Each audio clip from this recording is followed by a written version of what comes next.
പുതിയ വീഡിയോയിലേക്ക് എല്ലാവർക്കും സ്വാഗതം. വീഡിയോ ഇഷ്ടമായ ലൈക്ക് ചെയ്യാനും സബ്സ്ക്രൈബ് ചെയ്യാനും മറക്കരുത്. കാടായിത്തീർന്ന ഒറ്റമരത്തിൻ്റെ ആത്മകഥ എന്ന് ബഷീർ സാഹിത്യത്തെ വിശേഷിപ്പിച്ചത് ആര്? ഉത്തരം പ്രൊഫസർ MN വിജയൻ.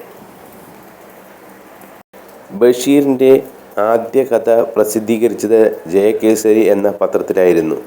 ആ കഥയുടെ പേര് എന്ത്? എൻ്റെ തങ്കം, ബാല്യകാലസഖി, എൻ്റെ ഉപ്പുപ്പാക്ക് ഒരാന ഉണ്ടായിരുന്നു, പാത്തുമ്മയുടെ ആട് എന്നീ നോവലുകൾ ഇംഗ്ലീഷിലേക്ക് വിവർത്തനം ചെയ്തത് ആര്? ഉത്തരം ഡോക്ടർ റൊണാൾഡ് E. ആഷർ. ബഷീറിൻ്റെ ഏത് നോവലിലാണ് നാരായണി എന്ന കഥാപാത്രമുള്ളത്? ഉത്തരം മതിലുകൾ.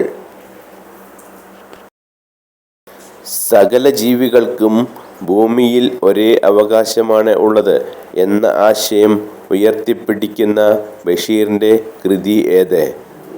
ഉത്തരം ഭൂമിയുടെ അവകാശികൾ.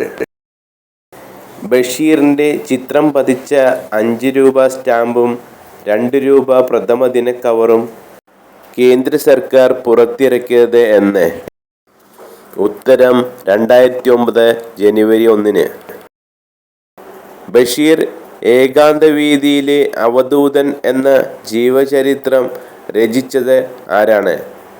ഉത്തരം പ്രൊഫസർ MK സാനു. ബാല്യകാലസഖി എന്ന സിനിമയിൽ മജീദായി അഭിനയിച്ചത് ആര്? ഉത്തരം പ്രേം നസീർ.